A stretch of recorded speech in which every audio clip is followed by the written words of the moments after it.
Hey guys, with this video I just wanted to try something new. So instead of my regular fully edited videos, this will be more of a casual conversation kind of a video. So I've been using the OnePlus Nord 2 since the past 1 week, and in this video I'll give you my initial impressions of using that phone. So without any further ado, let's get started.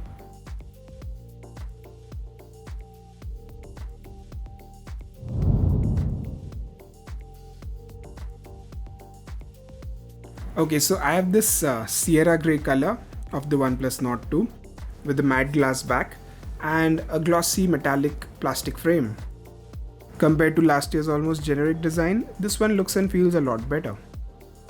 Last year's Nord was extremely successful despite the fact that it had mediocre cameras and the performance was strictly average. However, this time around, OnePlus has made massive improvements in these two departments.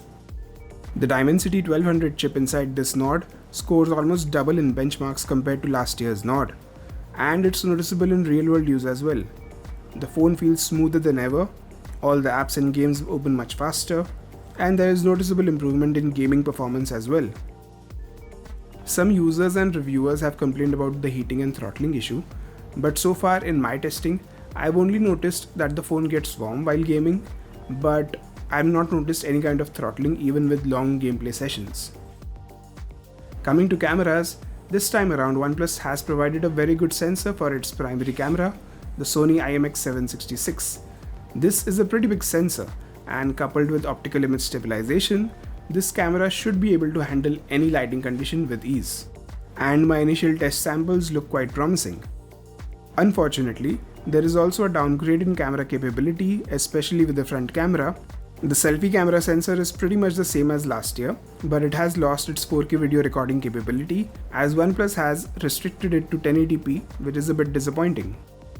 Other notable improvements include stereo speakers, bigger battery, and much faster charging, 65 watts to be precise. The display, however, is pretty much the same. In fact, it is a small step back compared to last year's Nord. It is still a 90Hz AMOLED panel, but its brightness is slightly lower and it doesn't support HDR in Netflix. Also, its touch sampling rate is something that OnePlus hasn't yet disclosed, at least as far as I know. And using a third-party app like Touch Multitest, it comes out to around 120Hz, which is also a downgrade compared to last year's 180Hz. One of the biggest controversies surrounding the OnePlus Nord 2 is related to Oxygen OS. This phone comes with a new version of Oxygen OS, which actually feels like Color OS with an Oxygen OS skin on top. So the settings page looks like Oxygen OS, but the layout is completely different and is much closer to Color OS instead of Oxygen OS.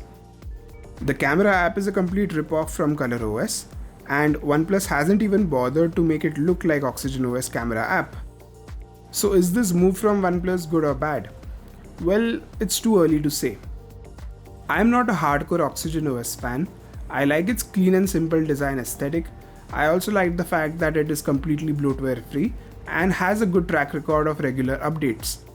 So as long as this mishmash of Color OS and Oxygen OS doesn't mess with these fundamentals of Oxygen OS while providing some cool new features of Color OS, I'm cool with it.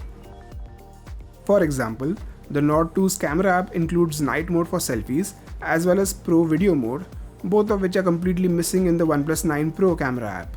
So these kind of additions are always appreciated. So overall, this OnePlus Nord 2 is a big upgrade over last year's OnePlus Nord, and so far I'm very impressed with it. However, unlike last year, this year's Nord has to face a lot of stiff competition. With phones like iQOO 7, Mi 11X, and Poco F3 GT competing in the same price bracket, it won't be smooth sailing for the OnePlus Nord 2. In the coming weeks, you'll get to see a lot of content related to the Nord 2, including comparisons with the Mi 11X, also known as Poco F3 worldwide, and the OnePlus 9 Pro, so stay tuned. Alright, that's it for this video. Hope you enjoyed it and found it helpful. Please like, comment, share and subscribe to my channel down below. Thanks for watching.